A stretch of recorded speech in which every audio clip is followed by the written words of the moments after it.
안녕하세요. 엔지니어 TV입니다. 최근 대용량 배터리 수요가 높아지고 있는데요. 여기에는 일단 원형 배터리는 아주 작기 때문에 한계가 있을 것 같고, 현재 파우치 방식보다는 각형이 유리합니다.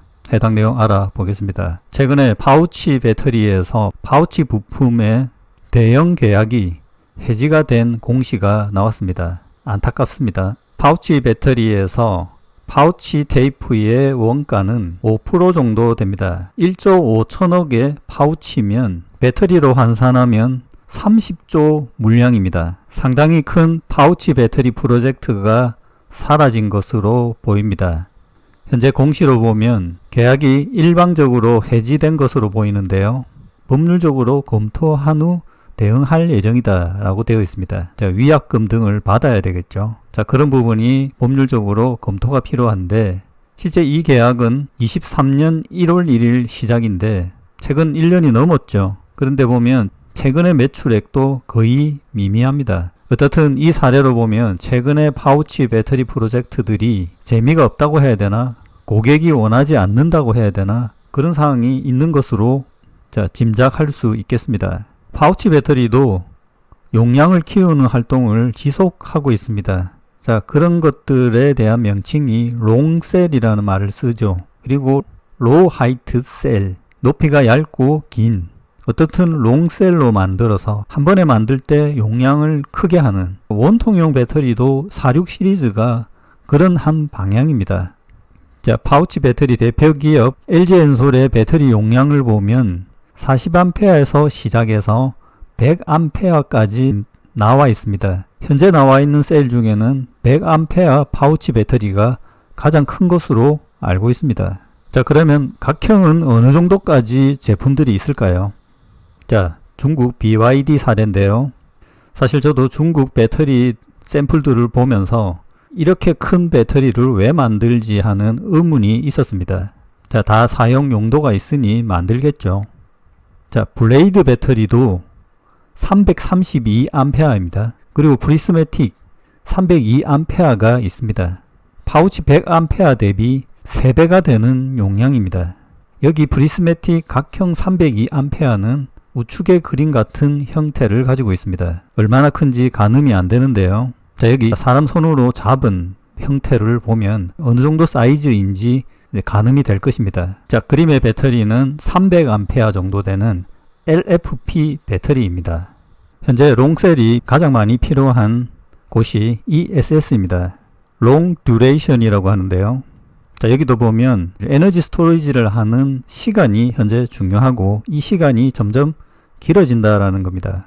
그래서 그 시간에 맞춰서 적절한 에너지 저장 장치가 들어가야 된다는 것이죠. 그리고 최근에 많이 필요한 것이 롱 듀레이션, 장기간 에너지 저장 장치입니다. 최근 전기화가 확대됨에 따라 정전을 피하기 위해 전기 그리드의 유연성과 회복력이 필요하게 되었습니다. 여기에 이 SS가 들어가는데, 장기간은 일반적으로 10시간 이상을 의미하지만 특정 요구사항에 따라서 6시간에서 100시간까지 다양화될 수 있습니다. 전통적으로 12시간은 수력 발전이고, 오늘날 가장 많이 쓰이는 리튬 이온 배터리는 2시간에서부터 현재 배치되기 시작했습니다. 그런데 장시간 저장 장치가 필요하기 때문에 배터리의 용량도 커져야 합니다.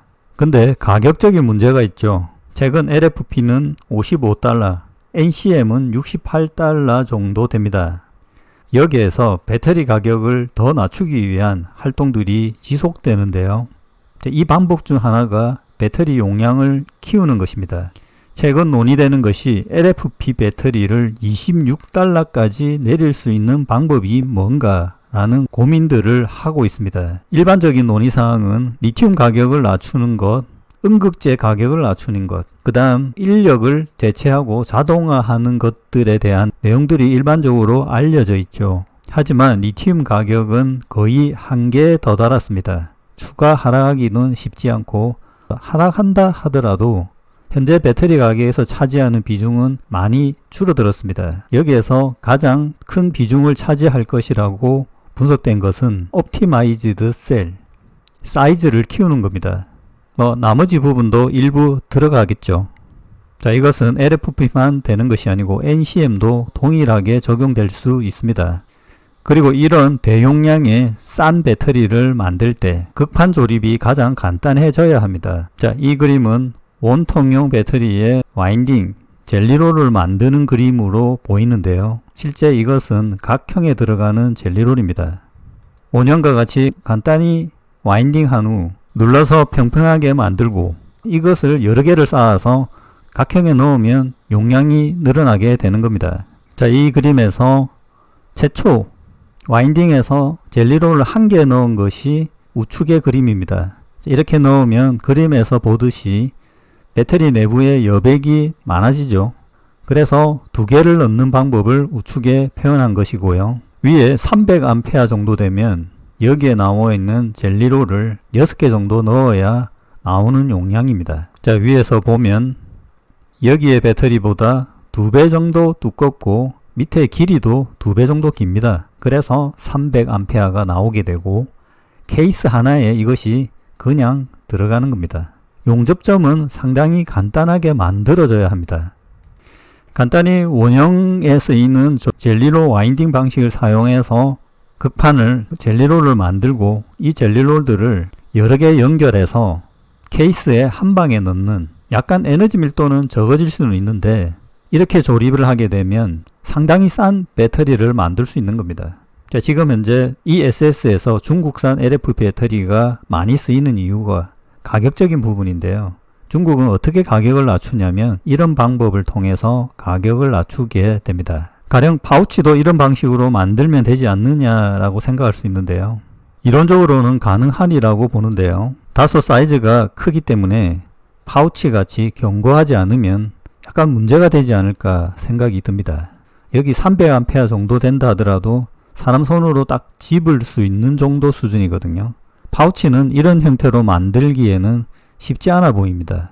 오늘은 각형 배터리로 할 수 있는 대용량 배터리, 그리고 이것이 ESS의 장기간용으로 수요가 높아지고 있어 실제 중국에서는 어떻게 만드는지에 대해서 알아봤습니다. 마치겠습니다.